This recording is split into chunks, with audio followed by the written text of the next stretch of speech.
우리나라에서 전화기가 처음 사용된 때가 혹시 언제인지 짐작하십니까? 저도 이번에 처음 알았는데 1896년 10월쯤이었다 그래요. 꽤 오래됐죠. 그때 궁궐 내부의 세대, 정부 부처에 각 7개 부처에 각 한 대씩, 인천과 평양에 각 한 대, 그래서 총 12대가 개설이 되었다고 합니다. 전화를 거는 사람은 대개 임금이었습니다. 그리고 전화를 받는 사람은 전화기에 4번 큰 절을 올리고 무릎을 꿇고 두 손으로 공손하게 전화기를 귀에 대면서 엎드렸다고 합니다. 그러면 이제 임금이 전화로 업무 지시를 내렸다고 합니다. 정말 참으로 특이한 이런 볼 수 없는 그런 모습입니다. 전화가 귀한 참 그런 시대였습니다.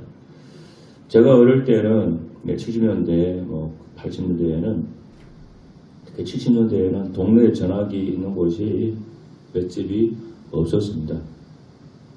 그래서 그 집으로 전화가 다 와요. 그래서 특별한 전화가 오면은 이제 그 집으로 전화를 받으러 가곤 했던 그런 기억이 있습니다. 그리고 제가 초등학교, 중학교 다닐 때 학교에서도 가정형편 조사를 이렇게 했었습니다. 요즘은 그럼 안 하는 건 아는데 가정형편이 어떻게 사는가 다 조사했습니다. 그리고 집에 전화기 있는 사람 또 조사하고, 집에 차 있는 사람, 또 집에 냉장고 있는 사람, 그런 걸 다 조사를 하더라고요. 그에 비하면 좀 어떻습니까? 개인이 전화를 다 가지고 있죠. 세상이 얼마나 많이 변했는지 알 수가 있습니다. 요즘은 정말로 어린애부터 모든 사람이 전화를 다 가지고 있습니다.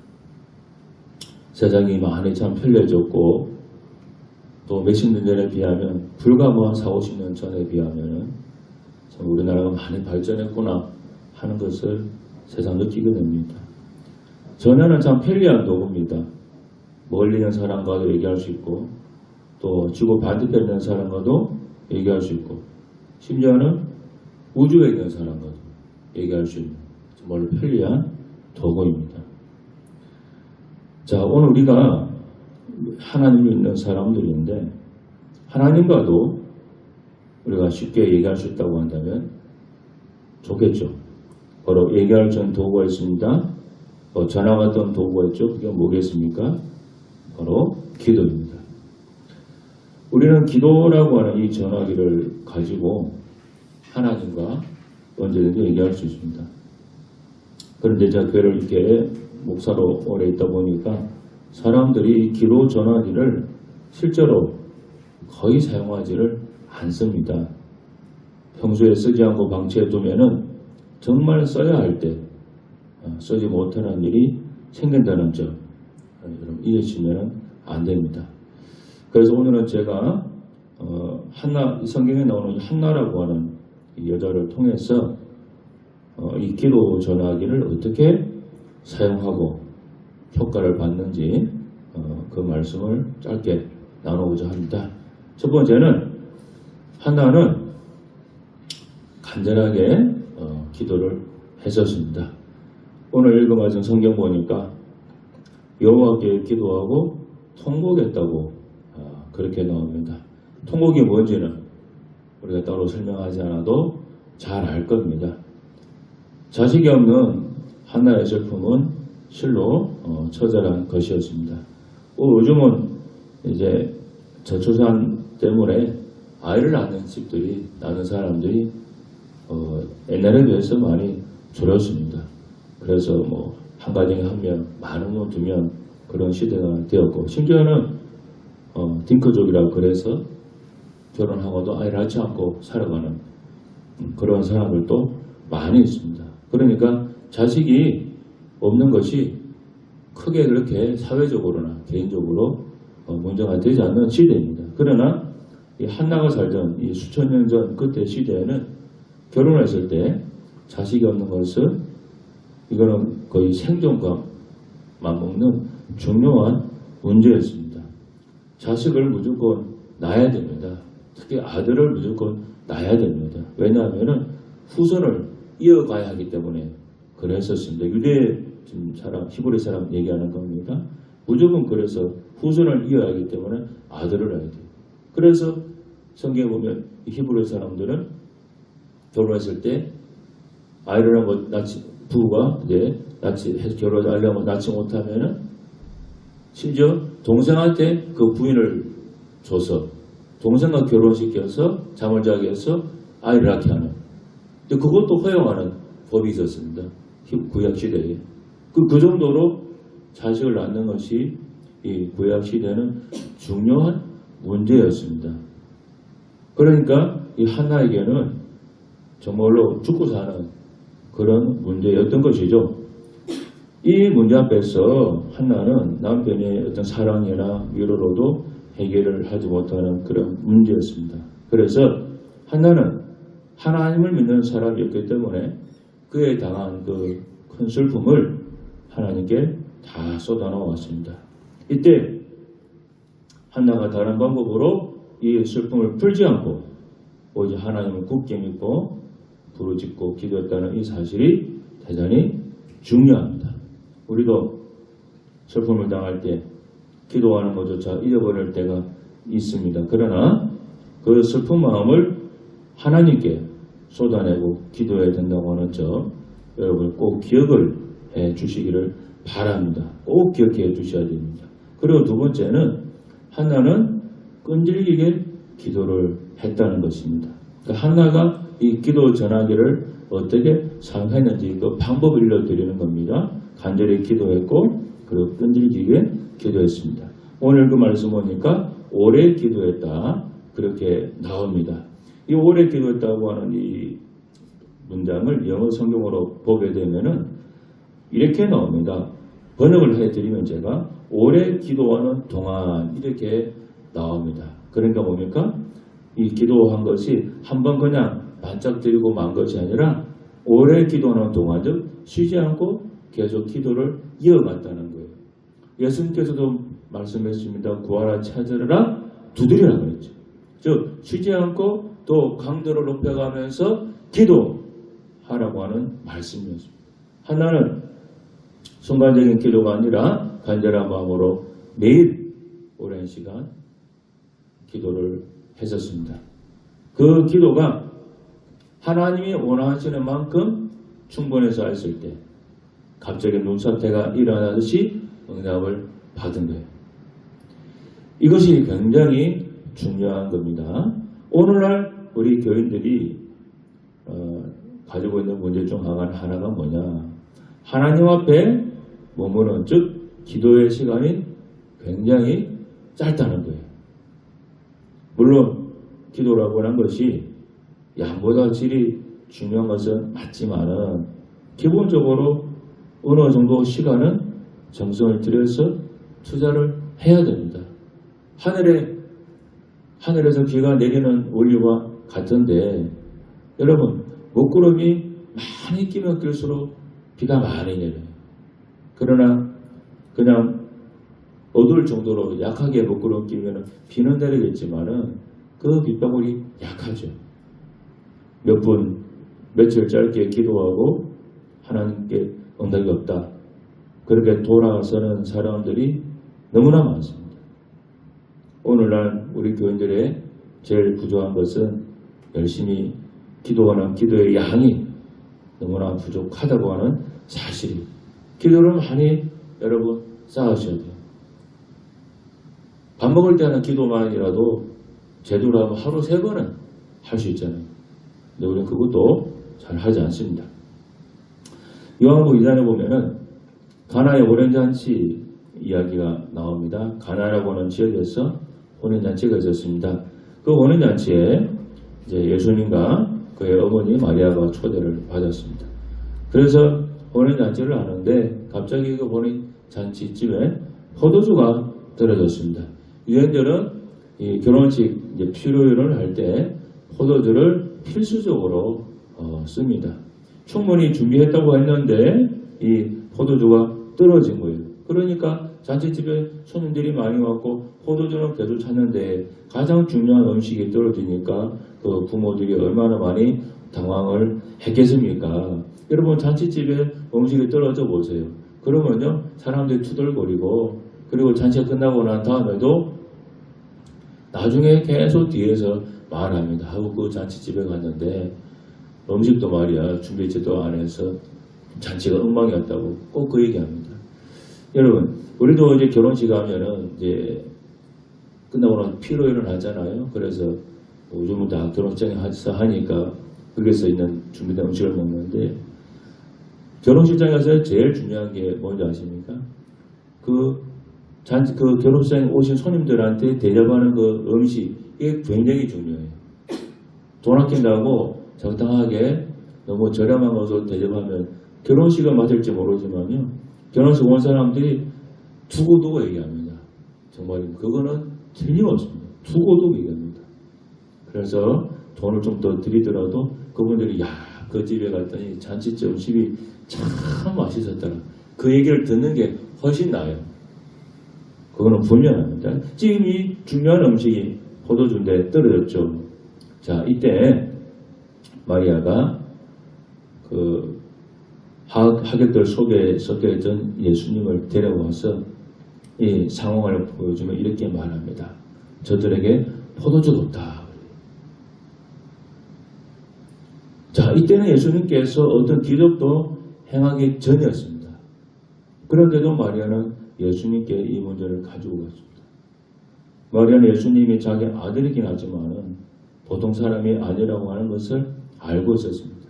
30년 전에 성령으로 예수를 잉태했을 때 환상 가운데 나타난 천사가 태어난 이 아이는 하나님의 아들임을 알려주었습니다. 그리고 예수가 태어났을 때 베들레헴까지 찾아왔던 동방박사들의 그 방문을 잊을 수가 없습니다. 또 예수는 자라면서 보통 아이들과는 달랐습니다. 어릴 적부터 예루살렘 성전에서 학자들과 성경을 가지고 토론할 때도 막힘이 없었던 그런 예수였습니다. 이를 알고 있었던 마리아는 지금 이 포도주가 떨어진 이 문제 이것을 해결할 수 있는 분은 예수밖에 없다고 믿은 것입니다. 요한복음 2장 4절입니다. 예수께서 이르시되 여자여 나와 무슨 상관이 있나이까 내 때가 아직 이르지 아니하였나이다. 예수님이 이렇게 얘기해요. 마리아는 예수님이 이 문제를 해결해 주기 원해서 이 얘기를 꺼냈는데 예수님이 이렇게 얘기했습니다. 여자야 나와 무슨 상관이 있나이까. 자, 우리 한글 성경에서 이 말만 들으면 예수님 한 말은 굉장히 좀 버릇없는 것처럼 들리죠. 자기 어머니에게 여자여라고 했으니까. 그런데 이거는 신약 성경에 쓰여졌던 헬라어 그 원문으로 보면 뜻이 완전히 달라집니다. 헬라어의 단어가 귀나이라고 하는 단어로 여자여라고 쓰여져 있는데 이 단어는 고대 그리스에서 왕이 왕후를 부를 때나 혹은 남편이 아내를 사랑스럽게 부를 때 사용했던 그런 존칭어였습니다. 그러니까 한글 성경에는 여자로 번역됐지만 헬라어 그 신약 성경 원문에 보면은 전혀 다른 뜻으로 이 단어가 사용이 됐던 거죠. 그러니까 아주 공손한 그런 표현이었습니다. 그러나 예수님이 거절을 했죠. 왜 거절했습니까? 아직 내 때가 이르지 아니하였기 때문에 내가 이 일을 못하는 겁니다. 그랬어요. 내가 포도 떨어진 문제 해결해 줄 수는 있지만 지금은 때가 아니기 때문에 아직은 때가 아니기 때문에 제가 할 수가 없습니다. 라고 공손한 거절의 의사를 표현했습니다. 자, 이 때가 무슨 때입니까? 하나님께서 정하신 특정한 시간, 영적인 의미가 있는 그런 때를 말합니다. 왜냐하면 예수님께서는 하나님께서 정해주신 그 철저한 시간 속에서 타이밍 속에서 일을 하시는 분이었습니다. 근데 지금 나타나서 예수님이 공적으로 이제 복음을 전하는 그 사역할 때가 아니라고 하는 것입니다. 그런데 예수님이 이렇게 정중하게 거절을 했는데 여기에 대한 마리아 반응이 아주 특이합니다. 마리아가 어떻게 했는지 아십니까? 어머니 그 마리아가 하인들에게 말하기를 너에게 이 예수가 무슨 말을 하든지 그대로 하라 이렇게 말해요. 예수님은 안 된다고 거절했는데 마리아는 아랑곳 없이 예수님이 너에게 뭐라고 말하든지 시키는 대로 하라 이렇게 말합니다. 예수님은 노라고 했는데 마리아는 마치 그것이 예수님이 예스라고 하신 것처럼 그 다음 단계를 진행시킨 거예요. 자, 여러분, 우리 동양 문화에서는 예스이면서도 겉으로는 노라고 말하는 경우가 있습니다. 실제로는 들어주려고 생각했는데 겉으로는 노라고 할 때가 있다고 하는 경우. 근데 이스라엘 문화도 이런 동양 문화와 상당히 가깝다고 알려졌다고 그래요. 그래서 그 말을 듣는 사람, 이 수신인의 센스가 중요합니다. 즉 다시 말하면 듣는 사람이 아주 눈치 있게 알아들어야 한다는 말이에요. 그래서 성경에 보면 예수님이 처음에 노라고 하셨지만 나중에 예수로 응답하신 경우가 의외로 있습니다. 예를 들어 수로본에게 예언이 귀신 들린 딸을 고쳐달라고 했을 때 예수님이 처음에는 냉정하게 거절했습니다. 그러나 그녀가 포기하지 않고 간청하니까 내 믿음이 크다 하면서 그 딸을 고쳐준 적이 있습니다. 그러니까 처음에 예수님이 노라고 한 그거는 뭡니까? 진짜 안 들어주려고 노한 게 아니라 그녀의 믿음을 시험한 겁니다. 그리고 사실 예수님은 마음속에서 누구보다도 그녀를 도와주고 싶으셨던 것이에요. 가나 오는 잔치에서도 마리아는 예수님의 거절에 흔들리지 않고 오히려 응답받을 준비를 시키고 있었습니다. 즉 마리아는 포기하지 않는 그 마음 자세를 가지고 있었던 거예요. 그러니까 예수님은 들어주고 싶었던 것이에요. 그러니까 처음에는 일단은 마리아가 어떻게 반응하는지 보려고 아주 정중하게 일단 거절을 한번 해본 겁니다. 그러니까 마리아가 물러서지 않고 예수님께 믿음으로 행동을 옮기니까 예수님 기적을 일으켜 주시던 것이죠. 자, 여러분, 우리도 기도할 때 주님께서 마치 거절하시는 것 같은 느낌을 받을 수 있습니다. 자, 그러나 쉽게 포기해서는 안 됩니다. 그때는 노 같아도 우리의 주님은 사랑하는 자녀들의 간절한 기도를 절대로 외면하지 않습니다. 기도는 뒷심이 약하면 안 됩니다.